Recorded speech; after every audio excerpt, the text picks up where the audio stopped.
नमस्कार मित्रों, स्वागत है आप सभी का हमारे चैनल ज्योतिष पीयूष में। मैं आचार्य पीयूष वशिष्ठ आपके सामने हूँ।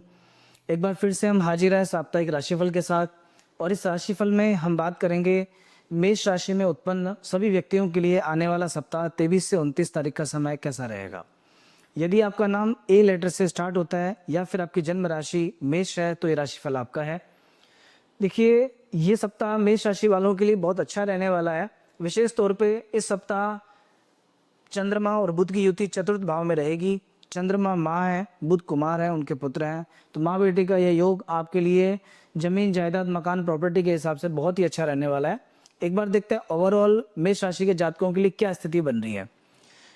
तो आप देख सकते हैं मेष राशि के सभी व्यक्तियों को वर्तमान में अभी शनि की साढ़े साथी चल रही है। साढ़े साथी के प्रभाव में आप हैं, पहला चरण है, सिर पे साढ़े साथी का असर है। कहीं ना कहीं 100% जैसे ही आपको मार्च के महीने में जब से साढ़े साथी शुरू हुई है, कुछ स्ट्रेस रहना स्टार्ट हो गया होगा, भागदौड़ बढ़ गई होगी, छोटी छोटी समस्याएं थोड़ी सी बड़ी लगने लगती हैं साढ़े साथी के आने के बाद, और दैनिक जीवन में भी कुछ कुछ भागदौड़ बढ़ जाती है। लेकिन चूंकि अभी शनि की शुरुआत है, थोड़ा संभल के आपको चलना पड़ेगा। धीरे धीरे ये परेशानियां, ये भागदौड़ अपने आप कम हो जाएगी। इधर एकादश भाव में राहु की स्थिति है। एकादश में भाव में राहु राजयोग कारक माने गए हैं। राहु त्रिषष्ठ लाभे राजयोग करा, तो निश्चित रूप से एकादश भाव में स्थित राहु देवता आपको राजयोग का फल देने वाले हैं। राजयोग का अर्थ कभी भी गवर्नमेंट सर्विस से नहीं होता है। राजयोग का अर्थ है कि राजा के समान अच्छे अच्छे फल, अच्छी अच्छी सुविधाएं आपको मिले, अच्छा पैसा आपको मिले, समाज में मान सम्मान आपको बढ़े। तो जब तक सामान्य रूप से 18 महीने तक राहु की स्थिति रहती है, तो आने वाले 18 महीनों में इस राहु के प्रभाव से बहुत बार आपको अनएक्सपेक्टेड पैसा मिलेगा। अनएक्सपेक्टेड गेन देने का काम होता है राहु का। आपके जो शत्रु हैं वो भी आपके लिए फायदेमंद साबित होने वाले हैं, और कहीं ना कहीं जब आप किसी चीज़ के लिए बिल्कुल हिम्मत हार जाएंगे, तब वो काम अचानक से हो जाएगा, आपको सरप्राइज देगा। इस तरह के काम राहु के करने के होता है, मनोबल बढ़ा रहता है। ओवरऑल ये जो आने वाला समय राहु का बहुत अच्छा है। केतु पंचम भाव में स्थित है, ये भी कभी कभी अचानक धन हानि भी करवाता है, लेकिन धन लाभ भी करवाने वाले ग्रह हैं। तृतीय भाव में बृहस्पति देवता भाग्य भवन को देखे हुए हैं। निश्चित रूप से भाग्य पूरा सहयोग आपको करेगा, अभी बाकी की सहायता आपको मिलेगी। तो आइए देखते हैं आने वाले जो 7 दिन है वो आपके लिए कैसे रहेंगे। सबसे पहले सप्ताह की शुरुआत 23 और 24 तारीख के दिन वृषभ राशि में चंद्रदेव अपनी उच्च राशि में विराजमान रहेंगे। उच्च राशि में स्थित चंद्रमा धन भाव में स्थित है।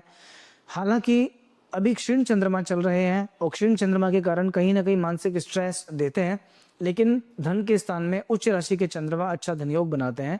ये समय स्वास्थ्य की दृष्टि से बहुत ही अच्छा है। पहले से चलती आ रही बीमारियों में आपको काफी रिलीफ मिलेगा। आर्थिक दृष्टि से ये समय निश्चित रूप से बहुत अच्छा है। आकस्मिक धन लाभ की संभावनाएं बनती हैं। जो भी व्यापार आप करते हैं, जो भी आपका प्रोफेशन है, व्यापार है, धनार्जन का जो भी स्रोत है, उसमें बढ़ोतरी होने वाली है। व्यापार में कुछ नए चांसेस आपके सामने आएंगे, नए लोग आपको मिलेंगे। और यदि आपके कुछ बायर्स, कलीग्स, या मान लीजिए आपके सहयोगी जन फीमेल्स हैं, तो फीमेल्स आपके लिए बहुत ज़्यादा सहयोग करने वाले हैं। आपके स्टाफ में अगर फीमेल्स हैं, उनका टारगेट इस समय बहुत बढ़िया रहेगा, बहुत अच्छी सेल करके आपको देंगे वो। यदि आप किसी प्रकार का इन्वेस्टमेंट करने का प्लान कर रहे हैं। दूसरी तरफ 25 और 26 तारीख को जब चंद्रदेव मिथुन राशि में विराजमान रहेंगे, तीसरे भाव में स्थित चंद्रमा पराक्रम बढ़ाने वाले होते हैं। ये 2 दिन आपकी मेहनत से फल प्राप्ति का समय है। जो मेहनत आप करेंगे उस मेहनत का पूरा फल आपको मिलेगा। आर्थिक दृष्टि से समय अच्छा है, शारीरिक स्वास्थ्य की दृष्टि से अच्छा है। और विशेष तौर पे इन 2 दिनों में यदि आप कोई ट्रैवल करते हैं, कहीं यात्रा अगर आप करेंगे, वो यात्रा आपके लिए ज़्यादा फायदेमंद साबित होने वाली है। यदि कोई छोटी दूरी की यात्रा है, एक जिले से दूसरे जिले में हो सकती है, या मान लीजिए आपके ही जिले में आसपास कहीं जाना है, या इंटर डिस्ट्रिक्ट कोई ट्रांसफ़र लेते हैं, या कोई ट्रैवल करता है, तो वो आपको बहुत फ़ायदा देने वाला है। आपके अगर सेल्स एंड मार्केटिंग का काम आपका है, तो इस समय आपको कोई ना कोई ट्रैवल जरूर करना चाहिए। यह ट्रैवल फायदेमंद होगा। एक बात का विशेष ध्यान रखिएगा, इन 2 दिनों में 25 और 26 तारीख में जब चंद्रदेव तृतीय भाव में विराजमान रहेंगे, एक अशुभ और एक शुभ 2 योग बनाने वाले हैं। एक तरफ जहाँ गजकेसरी योग बनेगा, और ये आपको तरह तरह का सहयोग प्रदान करेगा। लोगों की हेल्प आपको मिलेगी, काम धंधा बढ़ेगा, मेहनत बढ़ी रहेगी, छोटे भाइयों का सहयोग मिलेगा, आपके गुरुजनों का आशीर्वाद मिलेगा। इस योग के प्रभाव से पूजा पाठ, धर्म कर्म में रुचि रहेगी। कोई धार्मिक अनुष्ठान के प्रति भी आप सजग हो सकते हैं, कोई अनुष्ठान का काम कर सकते हैं।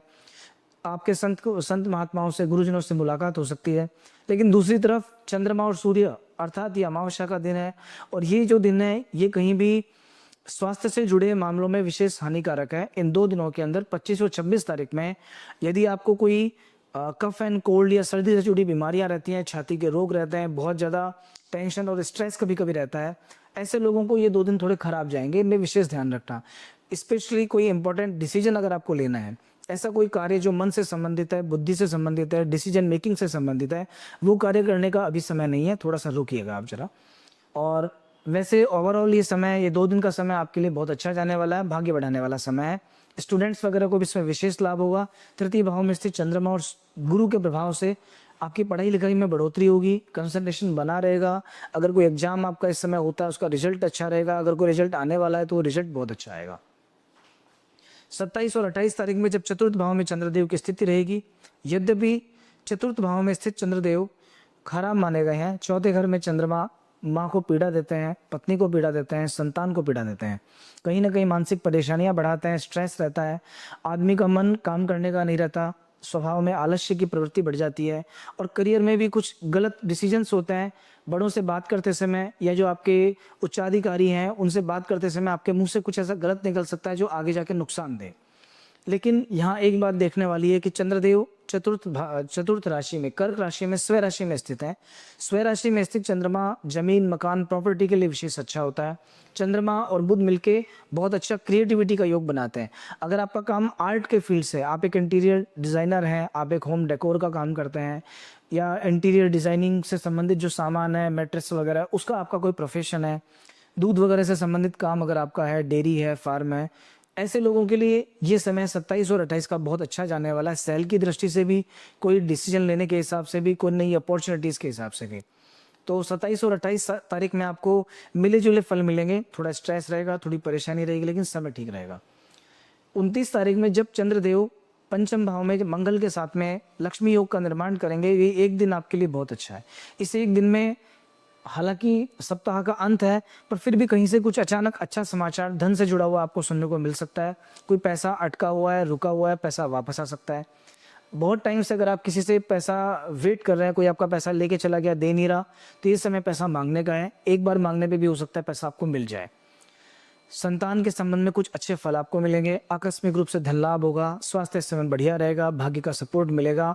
संतान से संबंधित कोई विशेष समाचार भी सुनने को मिल सकता है। यदि आपकी संतान स्पोर्ट्स में है तो खेल के हिसाब से बहुत अच्छा समय है। जो लोग खिलाड़ी हैं, जो खेल में स्पोर्ट्स मैन है, उन लोगों को बहुत अच्छे रिजल्ट अभी देखने को मिलेंगे।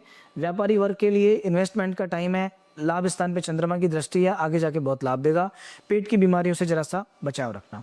इस सप्ताह में 25-26 तारीख को, 27-27-28 तारीख को मिले जुले फल वाला समय है। अगर आप चाहते हैं समय ठीक रहे आपका, 25 तारीख के दिन थोड़े से हरे मूंग कबूतरों को डाल देना सुबह सुबह के समय, सुबह 9 बजे से पहले। और 27 और 28 तारीख के दिन अगर आप कुछ कर सकते हैं, सुबह सुबह शिव चालीसा का 3 बार पाठ कीजिए। शिव जी के मंदिर में जरा सा कच्चा दूध चढ़ा सकते हैं, या थोड़ा सा दही भगवान शिव को अर्पित कर सकते हैं। इससे आपका पूरा सप्ताह ओवरऑल बहुत अच्छा जाएगा। कुल मिला के ये सप्ताह आपके लिए ठीक है। जय श्री राम।